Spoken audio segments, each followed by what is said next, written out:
अली नवाज अवान साहब, ये बताइए कि वीडियो जो ये जो असद कैसर साहब हैं वो कह रहे हैं वीडियो में दिखाई जाने वाली जगह स्पीकर हाउस पिशावर है, ना मेरा इस मामले से कोई लेना देना है। और 2018 में चेयरमैन इमरान खान ने बताया कि इस तरह का लेन देन हुआ है और सारी पार्टी का फैसला था कि इन मेंबरान के खिलाफ कार्रवाई की जाए। तो वो अब कह रहे हैं कुंडी साहब जो हैं वो कह रहे हैं जी कि इस्तीफ़ा दें, पहले स्पीकर साहब भी इस्तीफ़ा दें और परवेज़ खटक साहब भी इस्तीफ़ा दें। सर ये देखें, इस वजह से हम सियासतदान बदनाम होते हैं सर। और देखें, जब मसला हो ना, वह एडमिट करना चाहिए। देखें, इससे आप बड़े होते हैं, छोटे नहीं होते हैं। अब मुझे बताएं इसकी क्या लॉजिक है हामिद भाई कि आपके 6 MPs हैं, 2 सेनेटर बन गए और एक फैसल सखी भट्ट 2 वोटों से रह गए। इसका ये मतलब हुआ लगभग 30 के करीब वोट पड़े होंगे उनको, लगभग। वो ठीक कह है रहे हैं हमने अपोजिशन के साथ अलायंस किया हुआ था जी, अपोजिशन की जो बाकी फिर किस तरह बन गए। इसका ये मतलब हुआ कि जो शेरपौर साहब की पार्टी थी, उन्होंने अपने बंदे इलेक्ट नहीं कराए, उन्होंने पीपल्स पार्टी के कराए। जमात इस्लामी ने अपने नहीं इलेक्ट कराए, इनके कराए। और मुश्ताक अहमद खान साहब बने ना सेनेटर जमात इस्लामी के। बात तो सुने, मैं जो वो बात करें मैं उसकी बात कर रहा हूँ। और अगर ये इस बात को मान लिया जाए लेट्स सपोज, तो क्या इससे जमहूरियत मजबूत हो रही है कि मुश्किल में जा रही है? हमें इससे आगे बढ़ना चाहिए कि पीछे बढ़ना चाहिए? हम ये कह रहे हैं कि भाईजान आए लेजिस्लेशन करते हैं, आए इसके मंडी को खत्म करते हैं, ये जो बदनमा दगाग है हमारे माथों पे उसको दूर करते हैं और जमहूरियत से आगे जाएगी। आप ये कह रहे हैं कि ओके पैसे उसने दिए, पैसे इसने दिए, वीडियो गलत है, वीडियो जाली है, हमारे सेनेटर बड़े बाज़मीर लोगों ने हमें वोट दे के हमारे 2 सेनेटर बना दिए जहां हमारी 6 सीटें थी। तो मुझे बताएं कि कल हमारी इस चीज से नेकनामी होगी कि बदनामी होगी?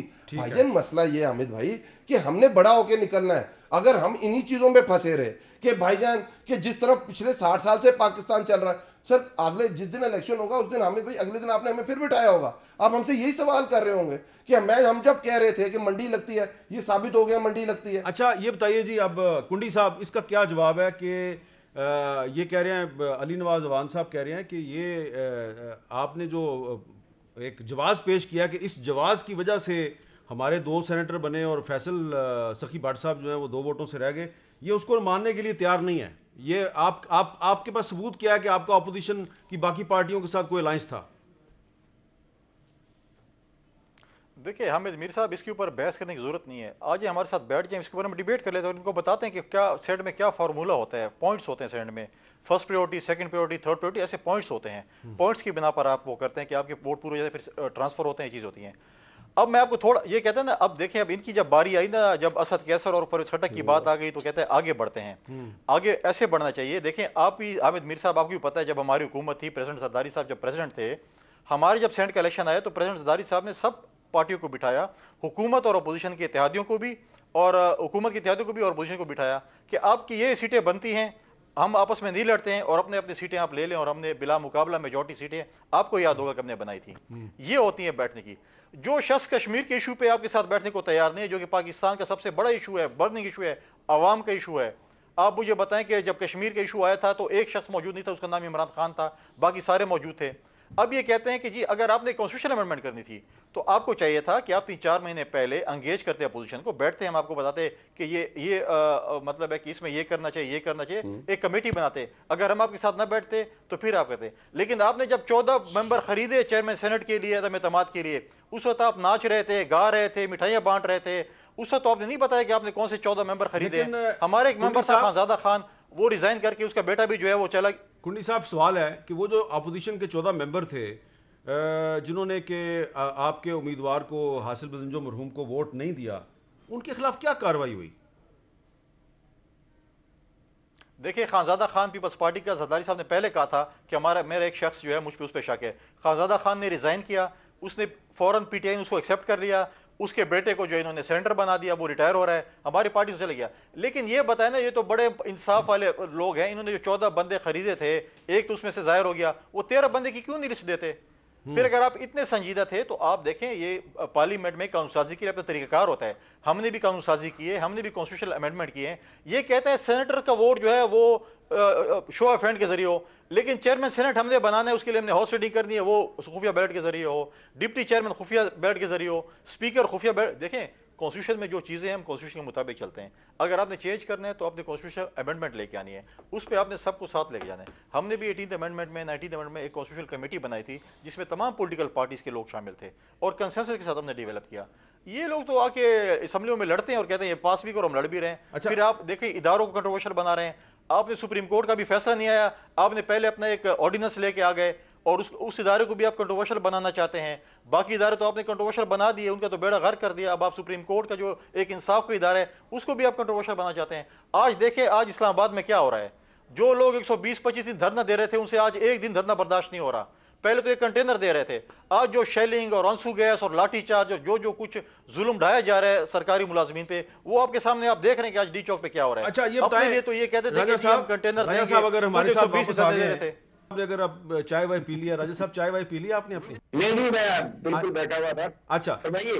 जी राजा साहब, ये बताइए कि ये जो मुतालबा किया है फैसल करीम कुंडी साहब ने कि स्पीकर जो हैं असद कैसर साहब जो कि 2018 में सूबाई असम्बली के स्पीकर थे, वो और परवेज खटक साहब दोनों इस्तीफा दें और उनकी भी इंक्वायरी होनी चाहिए, क्या ये मुतालबा जायज़ है? मैं कह रहा हूँ कि ये मुतालबा बिल्कुल जायज है। देखिए, एक तो पहली बात है स्पीकर हाउस के बीच में ये सारा मामला हो रहा है और कस्टोडियन जो है, स्पीकर जो है कौम सूबाई असम्बली का, वो खुद वहां पे पैसे दिलवा रहे हैं, परवेज खटक साहब का नाम आ रहा है। तो इसका मतलब है कि आप अपने लोगों को खुद पैसे दे रहे थे कि वो आपके बंदों को वोट दें या जिसको भी वोट दें, ये बात की बात है। इसके ऊपर मैं समझता हूँ कि एक तो फौरी तौर पे स्पीकर साहब को स्टेप डाउन कर देना चाहिए जब तक कि ये इंक्वायरी ना हो, क्योंकि वो अभी कौमी असम्बली के स्पीकर है और सबसे बड़ा अदारा है कानून साजी का पाकिस्तान का। और इस अदारे की जो है, मैं समझता हूँ जो डेकोरम है, जो इसकी सोवरेनिटी है, उसके ऊपर ऐसे शख्स को नहीं बैठना चाहिए थोड़ी देर के लिए भी जिसके ऊपर इतना बड़ा पैसों की लेन देन का इल्जाम लग गया। दूसरी बात यह है कि जो आईनी तरमीम हुकूमत लेके आई है, उस आईनी तरमीम में NRO भी दिया गया है। हमें ये कहते हैं कि हमसे ये लड़ाई करते हैं, ये बैठते नहीं है। भाई हम इसलिए नहीं बैठते कि आपके कुछ मेंबरान ऐसे हैं जिनके मामलात हाई कोर्ट में पेंडिंग है, आप उनको रिलीफ देने के लिए भी ये एक अमेंडमेंट लेकर आ गए।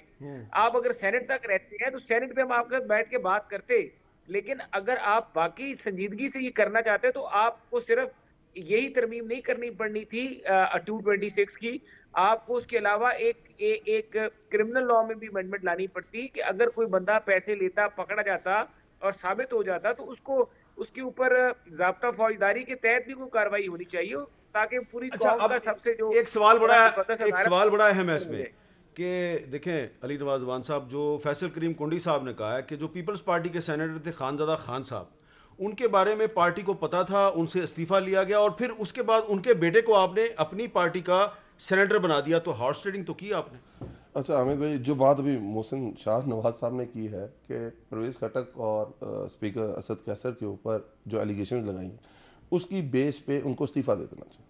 अगर मैं इनकी ये बात मान लूँ और हाई मॉरल ग्राउंड पर, सबसे पहले तो नवाज शरीफ को हटना चाहिए क्योंकि वो छांगा मांगा का इल्ज़ाम था। शहबाज शरीफ साहब पे इल्ज़ाम था कि उन्होंने काफ लीग का फॉरवर्ड ब्लॉक बना के 5 साल हुकूमत की है। जरदारी साहब को हट जाना चाहिए इसलिए कि उन्होंने कहा कि मेरा एक भी MPA नहीं था बलूचिस्तान में और मैंने गवर्नमेंट टॉपल कर दी है। ठीक है, बात करने का मकसद ये है कि हम किस तरफ जा रहे हैं, खुदारा हमें आगे जाने दें, या आप दोनों पार्टीज पाकिस्तान को आगे नहीं पीछे की तरफ धकेल रही हैं और सिर्फ किस लिए, अपने स्टेक की वजह से। मैं ये कह रहा हूं जो हो गया वो हो गया, आए आगे चलते हैं, हमने अपनी मंडियां नहीं लगवानी, हम बदनाम होते हैं। आए, आप कह रहे थे 2015 में कि कमेटीज बनाई हैं, आप 2006 में COD में कह रहे थे कि हमने ओपन बैलेट के थ्रू करना है, तो आज क्या मसला हो गया? आप कहते हैं अभी पूछा नहीं है। 2.5 महीने से ये लेजिस्लेशन स्टैंडिंग कमेटी के अंदर पड़ी हुई है, आपको कौमी असेंबली का फोरम दिया गया, आप समझते हैं कि उसमें ये चीज गलत है, उसमें आके तजवीज दें, हम आपके साथ बैठ जाते हैं। आप ये तजवीज दें कि इस दफा नहीं अगले इलेक्शन से ये होना चाहिए, हम आपके साथ खड़े हो जाते हैं। ये क्या बात हुई? ये क्या बात हुई कि मैं देखिए, मैं अपनी चोरी छुपाने के लिए हामिद भाई दूसरों पे इल्जाम लगाने, मैं अपनी देखिए 30 35 साल पुरानी जमाते हैं। अच्छा, और आज भी वहीं खड़ी हुई है। राजा साहब, अब आप क्योंकि स्काइप पे है ना, तो स्काइप पे आवाज जो है जरा दब जाती है। अब आप, इसका नुकसान है, आपको बोल लें, लेकिन मैं कोशिश कर रहा हूँ कि मैं आपको स्पेस दूं। और शुक्र करें अभी आंसू गैस नहीं पहुंच गई वहां। मैं सिर्फ ये कह रहा हूं कि 1 घंटे बल्कि आधे घंटे के बीच में कायमा कमेटी ने वो बिल पास किया और हम इनको उस पे एक दिन भी उस पे कोई गुफ्तगू नहीं हुई, कोई उस पे डिस्कशन नहीं हुई, वो पेंडिंग होता रहा। और बाबर वान साहब एक दफा भी नहीं आए और एक दिन में इन्होंने फौरी तौर पे कराया। और बात यह है कि उसके बीच में मैं आपको दोबारा बता रहा हूँ, उसमें सिर्फ सेनेट इलेक्शन नहीं है, उसमें इनके कुछ मेंबरान के हाई कोर्ट में केसेस पेंडिंग है, उनको भी NRO देने का मामला है। दोहरी शहरियत के, उनकी जो शहरियत की तारीख है उसको रिनाउंस होना था जिस दिन डेट ऑफ नॉमिनेशन फाइल होती है। अच्छा।